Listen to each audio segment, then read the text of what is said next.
menyampaikan terima kasih kepada teman-teman media yang sudah berkenan hadir.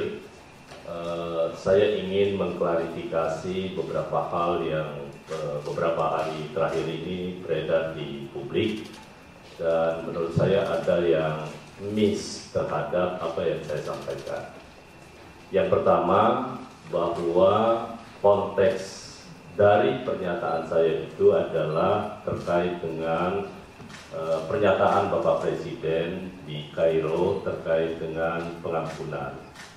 Nah, karena itu ada 3 hal yang mendasari dan merupakan konteks dari persoalan ini. Yang pertama, ada kemungkinan, kan itu, mungkin kita maafkan ya, mungkin. Begitu kata Presiden.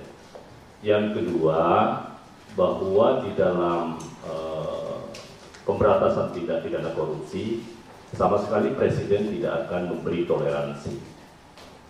Ya, tidak akan memberi toleransi. Yang ketiga, kalaupun akan ada pengampunan, setelahnya akan diikuti dengan proses penegakan hukum yang sangat keras. Bahkan beliau mewanti-wanti supaya jangan sampai ada aparat penegak hukum untuk membekengi terhadap satu kasus tertentu. Kan clear pernyataan Presiden seperti itu. Karena itu, teman-teman semua, bahwa terhadap konteks itu kan kemudian akhirnya menjadi sebuah berita yang sangat viral.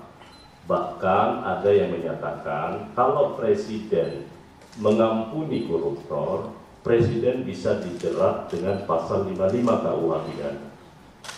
Atas dasar itulah kemudian saya sampaikan bahwa ada pihak yang menyatakan seperti itu mungkin lupa terkait dengan hak konstitusional Bapak Presiden yang diberikan oleh Undang-Undang Dasar, di mana pasal 14 daripada Undang-Undang Dasar kita memberi hak amnesti, abolisi, ataupun gerasi dan rehabilitasi kepada Bapak Presiden untuk semua jenis tindak pidana. Nah, apakah nanti ke depannya proses ini akan ditempuh? Belum ada keputusan sama sekali. Itu baru wacana yang dilontarkan. Bahwa wacana untuk memaafkan koruptor itu kan bukan perkara baru. Itu sudah lama. Bahkan oleh Prof. Mahfud juga disebut, beliau pada saat menjabat sebagai Menteri Kehakiman, beliau sampaikan pernah mengusulkan itu dengan menempuh beberapa cara. Bahkan beliau menyatakan bisa mencontoh apa yang dilakukan oleh Latvia kalau nggak salah ya, dan juga Afrika Selatan. Artinya waktu itu menurut Prof. Mahfud itu tidak ada yang berani. Nah, karena itu teman-teman semua, saya ingin menyampaikan bahwa urusan amnesti ataupun pengampunan maksud saya, di dalam hukum pidana kita sudah mengenal itu dalam praktek ya. Satu, untuk tindak pidana korupsi kan sudah ada restoratif justice yang sudah diterapkan di beberapa aparat penegak hukum, tergantung jumlah kerugian negaranya. Karena kalau semuanya diterapkan, kalau kerugian negaranya 50 juta, 100 juta, padahal biaya untuk penanganan perkaranya kan jauh lebih besar dibandingkan dengan korupsinya yang sedikit. Itu satu. Nah, yang kedua yang ingin saya luruskan adalah menyangkut soal denda damai. Yang saya maksudkan itu adalah mengcompare, karena undang-undang tindak pidana korupsi ataupun juga undang-undang kejaksaan khusus kepada tindak pidana ekonomi, dua-duanya itu adalah tindak pidana yang merugikan keuangan negara, merugikan perekonomian negara. Karena itu ada uangnya yang diberikan, dan ini bukan barang baru terkait dengan proses pengampunan, karena kita sudah pernah melakukan 2 kali tax amnesty. Kan negara memberi pengampunan. Kemudian di dalam Undang-Undang Cipta Kerja juga ada yang terkait namanya denda keterlanjuran untuk tindak pidana di bidang kehutanan yang itu dimungkinkan untuk dilakukan sebuah proses penyelesaian di luar pengadilan.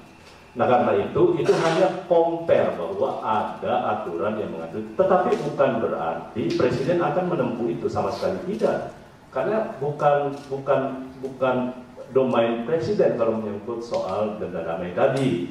Itu adalah kewenangan yang diberikan kepada Jaksa Agung ya. Tetapi sekali lagi untuk tindak pidana korupsi itu hanya sebagai pembanding bahwa ada aturan yang mengatur soal itu.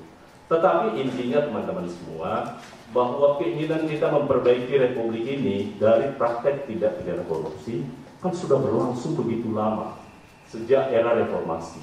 Tetapi sampai hari ini kemudian kita tidak bisa menyelesaikannya secara baik. Nah karena itu ada semangat baru yang diinginkan oleh Bapak Presiden. Silakan kita akan bicarakan menyangkut soal mekanismenya nanti kalau toh kebijakan pengampunan itu akan diambil oleh Bapak Presiden. Tetapi sampai hari ini kita baru di Kementerian Hukum lagi menyiapkan rancangan undang-undang tentang grasi, amnesti, abolisi, dan grasi. Nanti kalau sudah selesai, kami akan sampaikan kepada kawan-kawan semua. Jadi sekali lagi terkait dengan isu denda tadi itu adalah hanya mengkompar menyangkut soal penyelesaian suatu tindak pidana di luar pengadilan. Itu aja intinya. Kita punya contoh-contoh yang lain. Saya rasa itu yang perlu ingin saya sampaikan kepada teman-teman.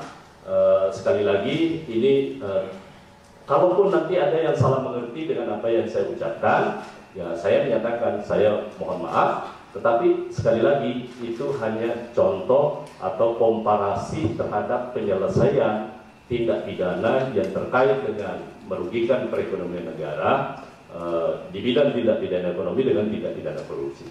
Saya rasa itu ya.